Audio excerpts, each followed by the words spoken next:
그 사랑 믿고 의지하며 그 은혜 가운데 믿음의 길 걸어가시는 저와 여러분이 되었으면 좋겠습니다. 오늘 객원 지휘자 선생님 오셨는데 그래서 그런지 더 음색이 또 다르게 느껴지고 또 은혜롭게 느껴지는 그런 찬양이었던 것 같습니다. 귀한 은혜의 찬양 참 감사합니다. 오늘 수요일 저녁 주의 말씀을 사모하여서 주 앞에 나온 또 모든 성도님들에게 약속하신 하나님의 은혜가 함께 하시기를 빕니다. 지금 사순절 기간인데요. 이제 사순절 얼마 남지 않았지만 3주간 동안 사순절의 의미를 되새겨보는 성경 공부를 하려고 합니다. 이제 반이 지나가고 있는데 6주를 계속 사순절 공부하는 게 조금은 버거울 것 같다는 생각이 들어서 3번 동안 3주간 하려고 합니다. 오늘 첫 번째 시간으로 이제 참회에 대해서 은혜를 나누고자 하는데요. 여러분 어떻게 사순절 잘 보내고 계신 거 맞지요? 예. 매년 돌아오는 사순절이지만 사순절만큼은 다른 때보다도 조금 더 주님을 향한 열심을 좀 더 내었으면 좋겠다라는 생각이 듭니다. 그래서 저도 평상시보다 여러분들을 조금 더 괴롭히고 있습니다. 잘 따라오고 계신지, 주님의 말씀 묵상하고 계신지, 한 말씀 한 기도 꼭 좀 따라해 주십사. 못하더라도 카톡 보내시는 거, 보내서 받는 거, 받으시는 거 그렇게 계속해서 좀 한 번이라도 더 말씀 묵상해 주십사. 그렇게 하고 있어요. 다른 땐 몰라도 제가 사순절만큼은 조금 더 여러분을 괴롭히려고 합니다. 주님 앞에 제가 허락을 받았어요. 그래서 여러분들 조금 더 제가 강조하더라도 목사님 우리의 신앙을 위해서 강조하는구나 생각하시고 조금만 더 열심을 내주셨으면 좋겠다는 생각을 해봅니다. 우리 사순절 항상 말씀드리지만 사순절의 의미를 다시 한번 되새겨 봤으면 좋겠어요. 우리 사순절의 의미를 한번 읽어보겠는데요. 우리 함께 읽어보겠습니다. 시작. 사순절은 제 수요일을 첫째 날로 시작하여 부활주일까지 주일을 제외한 40일간을 예수님의 십자가 고난과 부활을 묵상하며 경건히 보내는 절기입니다. 우리 사순절 때마다 설명으로 짧게 글로 써서 보여드리고 있어요. 우리 한 말씀 한 기도 책장 맨 앞쪽에도 그렇게 기록이 되어 있는데요. 사순절 부활주일부터 죄송합니다. 부활주일부터 재수요일부터 부활주일까지 40일 동안 경건하게 보내면서 예수님의 부활을 이제 준비하는 절기이죠. 40일이라고 못 박았지만 초대교회에서부터 늘 40일을 지냈던 것은 아니었습니다. 3세기 때의 기록을 보면 이집트나 알렉산드리아 교회 같은 경우는 40일을 지냈지만 예루살렘 교회는 40일보다 훨씬 더 많은 8주를 지냈고요. 그리고 또 로마나 북아프리카 교회 같은 경우는 3주를 지냈습니다. 3주를 지내든 8주를 지내든 40일을 지내든 사순절이라는 이름을 가지고 지냈어요. 그러니까 40일이라는 상징적인 숫자인 거죠. 예수님께서 40일 동안 광야에 지냈던 그 훈련의 기간, 이스라엘 백성들이 40년을 광야에서 지냈던 그 훈련의 기간, 상징적인 기간이죠. 이 부활절을 준비하는 40일, 사순절은요, 기독교 초기에는 세례를 받고자 했던 사람들이 행했던 세례 후보자 집중 교육 기간이었습니다. 그러니까 부활절에 세례를 받는데 부활절에 세례 받기 전에 부활절을 준비하는 세례를 준비하는 세례 후보자 세례 집중 교육 기간이 이 사순절이었죠. 물론 세례 후보자는 아무나 될 수 있는 것은 아니었습니다. 지금처럼 그냥 우리는 1년 정도 우리 교회에서 신앙생활하면 누구나 신청받으면 이제 세례를 교육을 받을 수 있고 세례 교육을 4주 동안 4번에 걸쳐서 받게 되는데요. 당시는 이제 세례 후보자가 되기 위해서 3년 정도의 준비 기간을 거쳤습니다. 물론 3년을 모두 다 무조건 3년을 했던 건 아니고 유대인으로서 그래서 기독교의 진리에 대해서 어느 정도 익숙한 사람들이 있어서는 또 1년을 준비하기도 했고요. 그렇지만 기본적으로 3년 정도의 준비 기간을 가졌습니다. 3년이 지난 성도들 중에서 이제 사순절이 되기 전에 세례를 받기를 원하는 사람은 신청을 받죠. 이름을 먼저 제출해야 합니다. 자기 이름을 써서 교회에 제출을 해야 됐어요. 그리고 교회의 감독은 이 사람이 세례를 받기에 합당한 사람인지 살펴보기 위해서 공개 심사를 개별적으로 거쳤습니다. 개별적으로 공개 심사를 통과한 사람만 세례 교육을 받을 수가 있었죠. 이 세례 후보생으로 이름을 적어낸 사람은 이제 이 다음 날 세례 후보생과 그 다음에 자신을 교회로 인도해낸 인도자 후견인과 함께 교회로 와서 개별적인 심사를 받게 됩니다. 그런데 그때 하는 질문이 지금에도 기록에 남아 있는데 그때의 기록에 이런 질문이 있다고 합니다. 함께 읽어볼까요? 시작. 그가 선한 삶을 사는가? 그가 자신의 부모를 공경하는가? 술정뱅이인가? 아니면 허풍선이인가? 이외에도 감독은 이제 이웃들에게 후보자가 제대로 신앙생활을 하고 있는지 이웃의 증언을 토대로 합격자 후보자의 이름을 적음으로써 세례 후보자 명부에 기록을 하게 되죠. 지금 읽었던 이 질문에서 주목할 만한 점이 있는데 예수 잘 믿느냐 물어보지 않는다는 거예요. 그렇죠? 지금 읽어본 거 기억하고 계세요? 선한 삶을 사는가? 자신의 부모를 공경하는가? 술주정뱅이인가? 허풍선이인가? 물어본다는 것이죠. 병자를 찾아갔는가? 선한 일을 행했는가? 믿음의 여부를 묻는 것이 아니라 그 믿음으로 말미암아 합당한 삶을 살아내고 있는가를 물어보는 겁니다. 물론 처음 교회에 나왔을 때, 그러니까 3년 전에 이 사람의 신앙의 삶을 잘 이끌어갈 수 있을지에 대한 물음을 합니다. 이 사람 직업이 무엇인지, 이 사람 행실이 어떤지.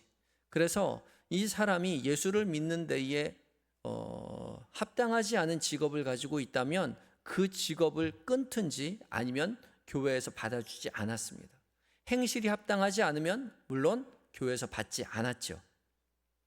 그러고 나서 3년이 지난 다음에 그렇게 살아왔는지를 다시 한번 묻는 거죠. 그 사람에게 묻는 것이 아니라 그 사람을 교회로 인도한 사람과 그 이웃에게 묻는 것입니다. 합당한 삶을 살아가고 있는지요. 그리고 그 옆에 교회로 인도했던 그 후견이나 이웃 사람들이 이 사람이 예수를 믿는 데 있어서 합당한 삶, 선한 삶, 부모를 공경하는 삶을 살아가고 있다고 그렇게 증언한다면 이 사람을 세례인에 합당하게 그 명부에 기록하게 됩니다. 세례 후보자 명부에 기록을 하게 되죠. 그리고 나서 이제 40일 동안 교육을 받는 겁니다. 교육을 얼만큼 받느냐? 매일 아침 6시까지 교회를 와서 9시까지 감독에게, 그러니까 지금 목사에게 교육을 받는 겁니다. 직접 3시간 동안 매일매일 교회에 나와서 40일 동안 교육을 받아야 했고 40일 동안 금식을 해야만 했습니다. 40일 금식. 40일 금식 어떻게 하나 싶지만 40일을 완전히 식음을 전폐하는 건 아니고요. 당시 이제 금식의 방법은 유대인의 전통에 따라 금식을 했는데요. 유대인의 전통에 따라 금식을 하는 방법은 해가 뜰 때부터 해가 질 때까지 아무것도 먹지 않는 거예요. 지금의 라마단하고 좀 비슷하죠. 해가 뜰 때부터 해가 질 때까지, 그러니까 낮 동안 아무것도 먹지 않고 있다가 저녁이 되면 한 끼를 먹습니다. 우리 또 어떻게 생각해요? 그러면 저녁에 많이 먹으면 되겠네. 배불리 먹으면 되지 뭐, 그렇게 생각하겠지만 배불리 먹지 않았습니다. 간단하게 먹었어요. 규칙은 무엇이냐? 허기가 져야 한다는 것이었어요. 허기가 질 정도로 먹어야 되는 거죠. 왜냐하면 탐식은 7가지 대죄, 하나님 앞에 짓는 큰 죄 중에 한 가지가 이 탐식이었기 때문에 특별히 금식을 굉장히 중요한 신앙의 훈련으로 여겼습니다. 그래서 일부러 더 열심히 금식하려 했죠. 점점점 중세기로 가면서 이 금식의 규정이 점점 엄격해집니다. 처음에는 그냥 한 끼 간단하게 먹는 것이었는데 나중에는 무엇을 먹는지도 규정에 포함되게 되죠. 나중엔 육류도 먹으면 안 되고 생선도 먹으면 안 되고 계란도 먹으면 안 되고 유제품도 먹으면 안 되고 또 와인도 먹으면 안 되고, 그렇게 섭취를 금하는 음식들이 점점점 이제 더해가죠. 그래서 사순절 금식은 단순히 음식을 절제하는 것이 목적이 아니라 예수님의 40일의 광야에서의 금식, 그리고 또 예수 그리스도의 공생의 기간을 묵상하면서 하나님 앞에 절제와 회개를 실천하는 것이 목적이었습니다. 곡기를 끊는다고 하죠. 죽음을 앞두고 생명을 갈망하는 것입니다. 주님 앞에 나아가는 이 금식이야말로 굉장히 중요한 신앙의 훈련 중에 하나였죠. 또한 이 세례 후보자 집중 교육 기간이었던 사순절이 지나면서 대상자 또한 점점 확대되게 되었는데, 처음에는 세례를 준비하는 사람들만 받게 되었었습니다. 근데 세례를 준비하는 사람만 받다가 나중에 모든 사람이 다 세례를 받은 사람이 되지 않아요? 기독교가 이제 국교로 공인된 이후로 성인들 같은 경우는 더 이상 세례받을 사람이 없게 되죠. 그리고 유아들은 유아 세례를 받게 됩니다. 그러니까 일반적인 사람들은 세례를 받을 만한 사람들이 별로 없는 거예요. 누가 세례를 받았냐? 세례를 받을 사람들이 외부에서, 이방인들 중에서 교회로 들어오는 사람들만 세례를 받게 되었죠. 뿐만 아니라 이제 그래서 이 사순절의 기간 동안에 이런 세례를 받아야만 하는 사람들이 훈련을 받을 뿐만 아니라 세례를 받았음에도 불구하고 심각하게 죄를 지어서 교회 공동체로부터 퇴출을 당했던, 출교를 당했던 사람들이 다시 교회 공동체로 되돌아오기 위해서 참회의 기회를 얻기 위한 훈련의 기간으로 이 사순절의 날들의 훈련을 받았던 거죠. 이미 교회에 들어왔는데, 신앙을 고백했는데 죄를 지어서 교회에서 출교를 당하는 거죠. 더 이상 교회에 넣을 수 없도록 규정해서 교회에 올 수 없었습니다. 근데 지금 우리는 그렇게 생각하죠. 교회 안 나오면 다른 교회 가면 되지 뭐. 교회가 한영교회밖에 없나? 얼마나 많이 있는데, 옆에 영등포 중앙감리교회도 있고 성결교회도 있고 여의도 순복음교회도 있고 요즘 고개 들면 다 교회인데 당산동 교회도 있고 교회가 얼마나 많은데 라고 생각하겠지만, 당시에는 그렇지 않았죠. 교회는 하나의 교회였습니다. 그렇기 때문에 교회에서 퇴출된다는 것은 굉장히 큰 위험을 감수하게 되는 것이죠. 당시에는 그 나라의 국민이 되는 것보다 교회의 교인이 되는 것이 더 중요한 그런 사회였기 때문에 또한 그렇죠. 그래서 교회 공동체로부터 출교된 사람들이 어떻게 해서든 죄를 회개하고 교회로 다시 돌아와야 했는데 그냥 받아줄 수는 없었던 거죠. 그래서 참회의 기간을 통해서 참회를 하고 그 훈련을 마친 다음에 다시 교회 공동체로 들여보냈습니다. 그게 사순절 기간 동안 이어졌어요. 그리고 사순절 기간 동안 참회 훈련을 거친 후에 부활절의 공동체로 다시 받아들여지게 되는 것이죠. 그런데 그것이 조금 더 확대되어서 꼭 교회 공동체에 죄를 지어서 되지 않았다 하더라도 자신이 하나님 앞에 부족한 신앙인이라고 생각되는 사람 같은 경우에 더욱더 하나님 앞에 깊이 신앙으로 나아가기 위해서 그 사순절의 훈련에 참여하는 사람들이 점점 늘어나게 되었죠. 자발적으로 금식하고요, 자발적으로 교육에 참여하는 사람들이 나타나기 시작했습니다. 그래서 6세기 이후에는 모든 성도들이 사순절 기간 동안에 금식과 참회를 실천하도록 장려하게 되었죠.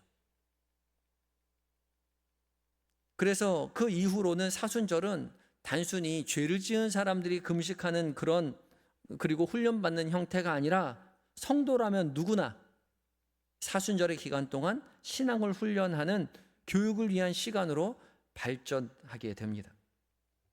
그래서 지금까지 이어져 가고 있는 것이죠. 그래서 지금도 우리는 사순절에 조금 더 이전보다 더욱더 깊이 있는 믿음의 훈련을 하고 있는 것이죠. 이렇게 잠시나마 사순절의 기원에 대해서 간략하게 살펴보았는데요. 지금까지 살펴본 사순절의 기간 동안에 훈련하는 훈련의 중심에 무엇이 있는가 살펴볼 때 그 안에 참회가 있는 것이죠. 죄를 회개하는 거예요. 사순절에 행해지는 교육의 가장 큰 주제는 참회입니다. 그런데 이 참회가 가지고 있는 근본적인 뜻이 있습니다. 오늘 제목이기도 한데요. 오늘 제목 한번 함께 읽어볼까요? 주보를 가지고 계신 분은 함께 읽어보겠습니다. 시작.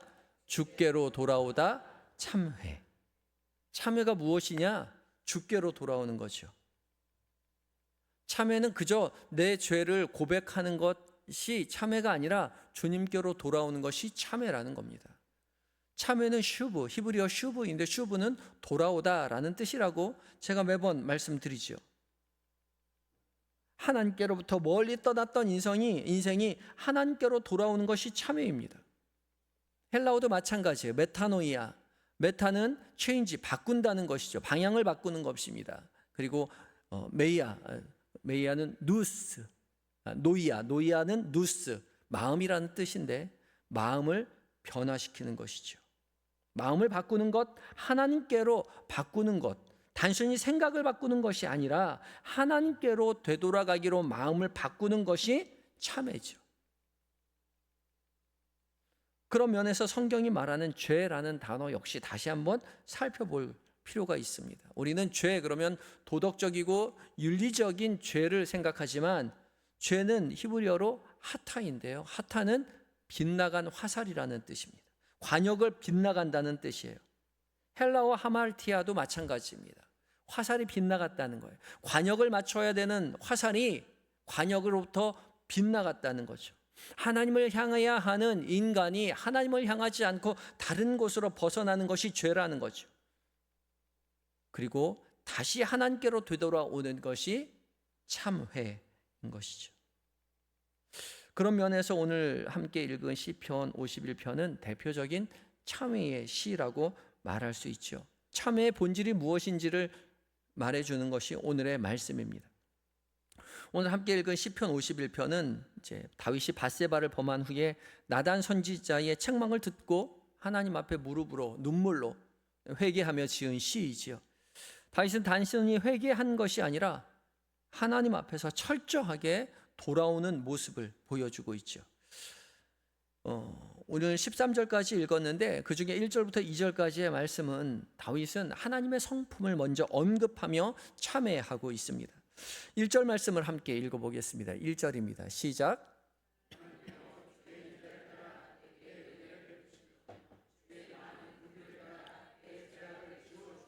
아멘.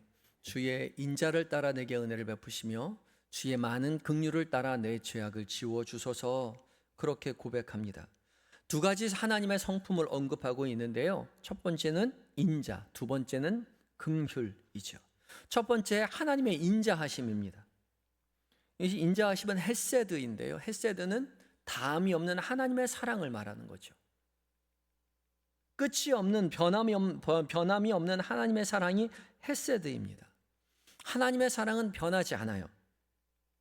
우리가 잘하면 하나님 우리를 사랑해 주시고 우리가 잘못하면 하나님 우리를 사랑하지 않는 게 아니에요. 만약에 하나님께서 우리가 하나님께 잘할 때만 하나님이 우리를 사랑하신다면 여기서 하나님께 사랑받을 사람은 아무도 없죠. 하나님의 기준에 들을 만한 선한 사람은 아무도 없어요. 하나님의 기준에 들을 만한 그만큼 하나님을 사랑하는 사람은 아무도 없어요. 우리가 하나님을 사랑한다라고 믿음으로 고백하지만 말뿐이잖아요. 주님, 제가 주님을 사랑합니다 라고 말뿐인 거죠. 정말로 주님을 사랑하십니까? 제가 주님만을 사랑하겠습니다 라고 말하지만 사실 우리의 마음 한켠에는 주님 말고도 사랑하고 싶은 게 너무나 많이 있지 않아요? 더 나아가서 하나님을 사랑한다고 말하는 그 순간조차도 우리는 하나님을 사랑할 마음이 별로 없어요. 우리의 하나님을 향한 사랑이 얼마나 보잘것없는 것인지 우리는 처절하게 느끼죠. 그럼에도 불구하고 주님을 사랑한다고 고백할 수밖에 없죠. 그래서 주님, 저의 부족한 사랑을 받아주십시오. 저는 너무나 나약합니다. 미약합니다. 그럼에도 불구하고 저는 주님을 사랑한다고 고백합니다. 라고 고백하는 거죠. 하나님도 너무나 잘 알고 있어요. 우리의 사랑이 보잘것없다는 사실을. 그런데 하나님이 우리가 하나님을 충분히 사랑하기 때문에 하나님 우리를 사랑하시는 것이 아니라 하나님은 완전한 사랑을 가지신 하나님은 사랑이시기 때문에 우리의 나약함에도 우리의 부족함에도 불구하고 하나님은 언제나 우리를 사랑해 주시는 것이죠. 이 헤세드의 다함이 없는 변함이 없는 그 사랑이 신약에 가면 아가페의 사랑으로 그렇게 번역이 되죠. 무조건적인 사랑이요. 그러기에 우리에게 희망이 있는 거 아니겠습니까?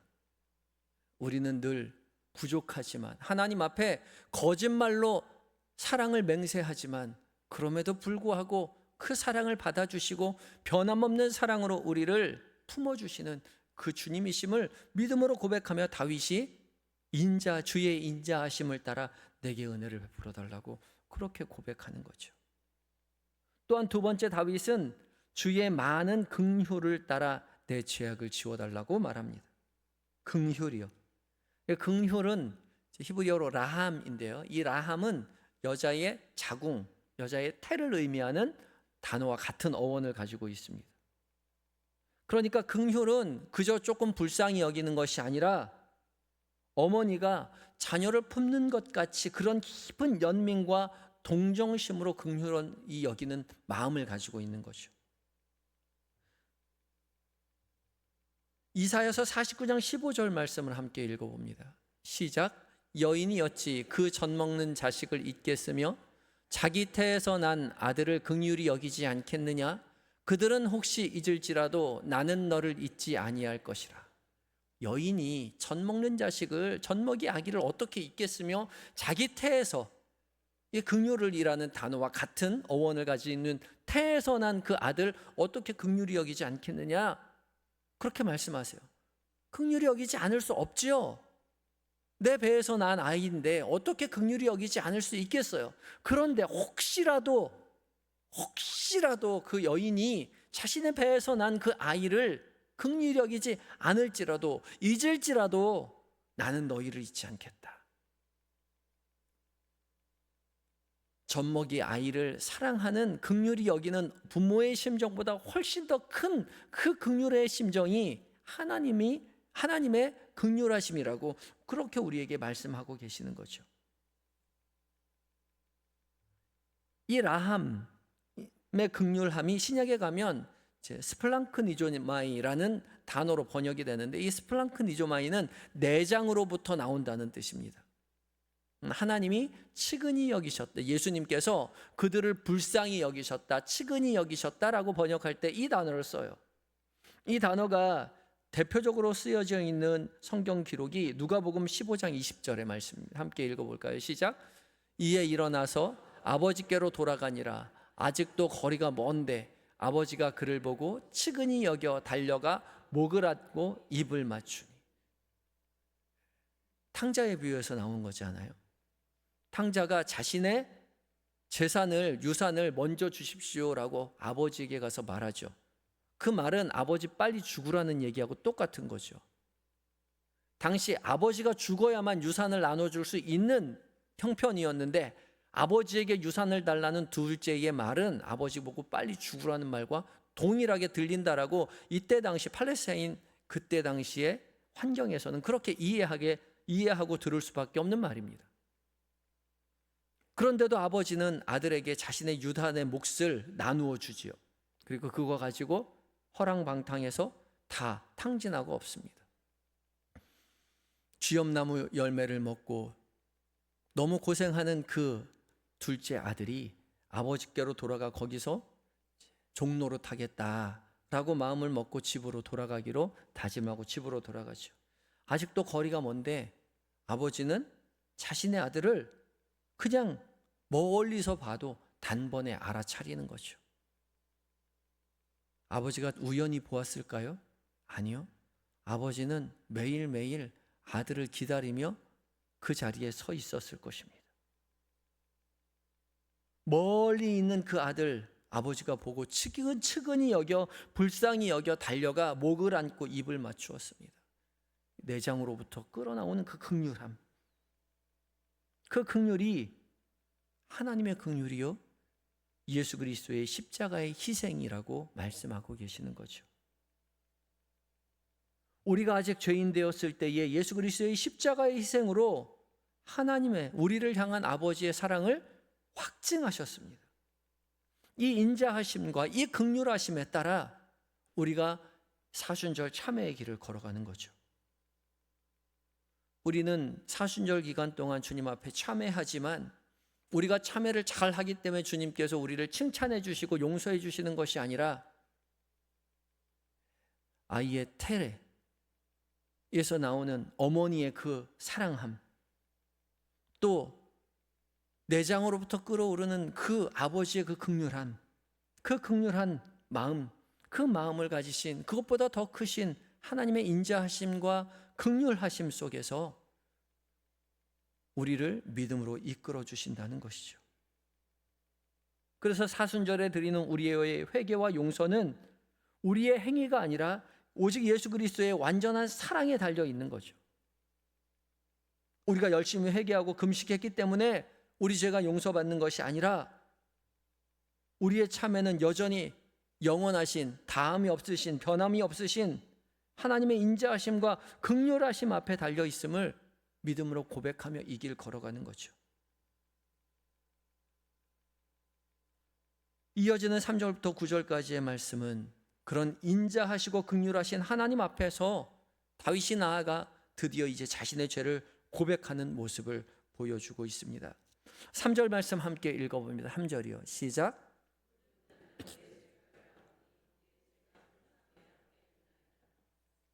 무릇 나는 내 죄가를 아오니. 다윗이 고백하는 것이죠. 자신이 무슨 죄를 지었는지 믿음으로 고백합니다. 하나님 앞에 고백해요. 참회의 핵심은 내 죄가를 아오니, 자신의 죄를 알고 있습니다. 깨달았어요. 깨달았기 때문에 고백하는 겁니다. 깨닫지 못한다면 고백하지 못하죠. 자신의 죄를 깨달았기 때문에 고백하는 거예요. 빛이 비춰야 더러운 것이 보이는 거죠. 빛이신 하나님께서 우리에게 우리의 더러운 모습을 비춰주셨기 때문에 우리의 죄가 보이고 죄를 깨닫기 때문에 죄를 가지고 하나님 앞에 나아가 회개하는 것입니다. 그래서 늘 말씀드리지만 죄를 깨닫는 것 자체가 은혜라는 거예요.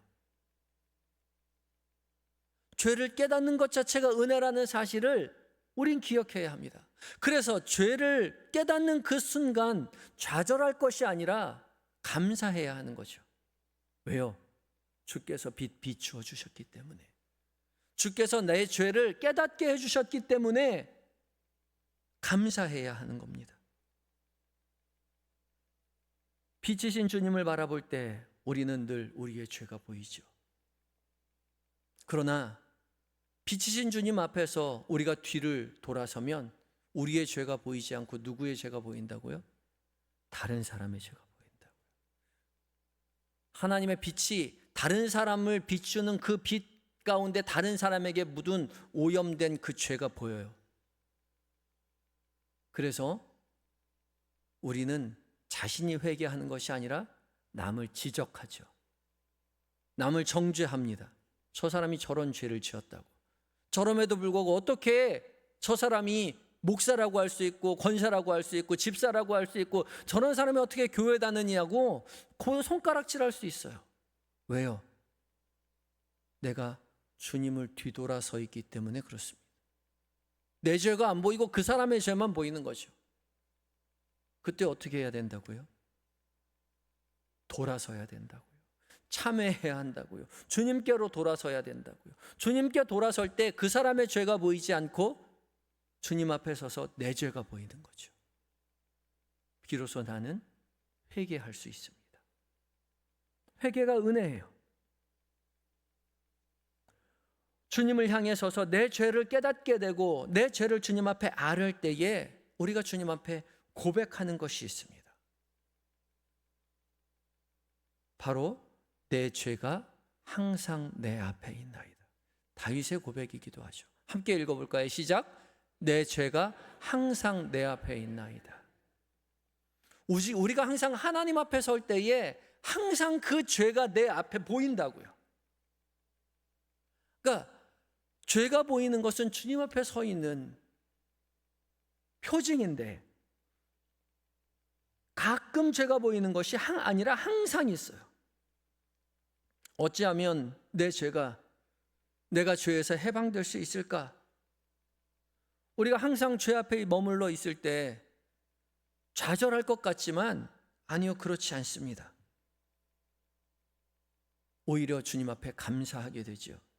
이 항상이라는 단어를 눈여겨볼 필요가 있는데 이 항상이라는 히브리어 타미드는요, 예배에 주로 사용되는 단어입니다. 이 단어가 출애굽기 29장 42절에 쓰여 있는데요. 함께 읽어볼까요? 시작. 이는 너희가 대대로 여호와 앞 회막문에서 늘 드릴 번제라. 내가 거기서 너희와 만나고 내게 말하리라. 아멘. 여기서 늘이라는 말이 타미드예요. 하나님 앞에 나아가 번제를 드리죠. 우리의 죄를 고백해요. 그런데 우리의 죄를 고백하는 것이 주님을 만나는 기회라는 거죠. 우리의 죄를 주 앞에 고백하는 것, 주께서 우리에게 빛을 비춰주셔서 죄를 깨닫게 되고 그 죄로 말미암아 죄를 고백하며 주님을 만나는 것이 이제 은혜라는 거죠. 항상 주 앞에 나아가거든요. 우리가 주님 앞에 있음을 깨닫게 되는 그 죄는 이제 더 이상 우리를 좌절하게 하는 것이 아니라 우리로 감사하게 하죠. 그럼에도 불구하고 우리의 연약함에도 불구하고 다함이 없는 그 인자하심과 긍휼하심으로 우리를 구원으로 이끌어 가시는 주님의 은혜를 경험하기 때문에 우리는 죄임에도 불구하고 주님 앞에 감사하며 사순절의 은혜를 누리며 걸어가는 거죠. 이 은혜를 깨닫고 누리게 되는 사순절 기간이 되시는 저와 여러분들이 되어야 할 것입니다. 마지막으로 7절부터 13절까지의 말씀, 구원의 기쁨 회복시켜 달라는 다윗의 간구인데요. 그 중에 10절 말씀 한 구절만 보겠습니다. 10절입니다. 시작. 하나님이여 내 속에 정한 마음을 창조하시고 내 안에 정직한 영을 새롭게 하소서. 아멘. 하나님이여, 주님 앞에 간구하죠. 내 속에 정한 마음을 창조하시고 내 안에 정직한 영을 새롭게 하여 주시옵소서. 이 다윗의 고백은요, 태초에 하나님께서 천지를 창조하실 때를 연상케 하는 그런 구절입니다. 하나님이여가 엘로힘 하나님, 전능하신 하나님의 이름을 쓰고 있고요. 여기서 내 속에 정한 마음을 창조해달라는 이 창조가 바라, 창세기 1장에 나오는 창조의 그 단어를 여기서 쓰고 있어요. 유에서 물을 창조하시는 전능하신 하나님의 창조 사역이 내 안에서 이루어지기를 바란다는 거죠. 내 안에 선한 것이 없는데, 내 안에는 늘 죄밖에 없는 부족한 인간인데, 우리가 주님 앞에 서서 주님, 저는 늘 죄인일 수밖에 없사오나 내 안에 정직한 영을 새롭게 하여 주시옵소서, 창조하여 주시옵소서, 그렇게 주님 앞에 고백하는 것이죠. 우리가 늘 죄 앞에 서 있는 우리가 하나님 앞에서 열심히 참회한다고 해도 우리는 결코 그 죄의 근원을 끊어낼 수 없을 것입니다. 피조물된 우리는 늘 죄로 말미암아 고통받을 수밖에 없어요. 아담 이후로 우리는 죄를 지을 수밖에 없는 인생입니다. 칼빈이 말한 대로 전적인 타락을 가지고 있는 존재예요. 그러하기에 우리가 바라볼 것은 여전히 하나님의 긍휼하심, 하나님의 인자하심밖에 없죠. 하나님의 은혜만이 우리를 구원하실 수 있습니다. 그런데 주께서 우리에게 빛을 비춰주셔서 죄를 깨닫게 하셨어요. 주님, 우리를 불러주셨어요. 그래서 우리는 주님 앞에 나아가 예수 그리스도의 십자가의 은혜를 다시 한번 바라보는 것이죠. 오직 예수 그리스도의 십자가의 은혜만이 우리의 모든 죄의 문제를 해결할 수 있기 때문에 그래요.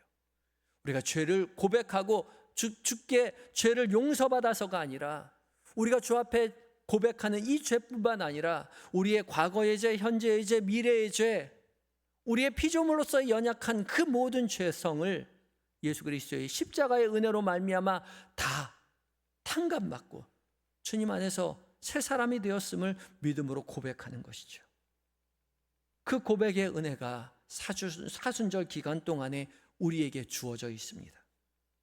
매일매일 한 날 한 달 우리가 말씀 앞에 서서 한 말씀 한 기도 속에서 말씀 앞에 머무르며 하나님 앞에 연약한 모습을 보여드릴 수밖에 없지만, 말씀 앞에 비추어 부족한 나 자신을 하나님 앞에 고백할 수밖에 없지만, 그것이 은혜임을 깨닫고 여전히 우리를 구원으로 인도하시는 주님의 사랑에 힘입어 사순절 이전보다 더욱더 주님을 사랑한다고 고백하시는 저와 여러분이 되시기를 예수 그리스도의 이름으로 축복합니다. 함께 기도하시겠습니다. 기도하실 텐데, 오늘 기도하실 때에 오늘 말씀 가운데 여러분 각자에게 들려주신 말씀에 따라 다짐의 기도 짧게 드리도록 하겠습니다. 함께 기도하시겠습니다.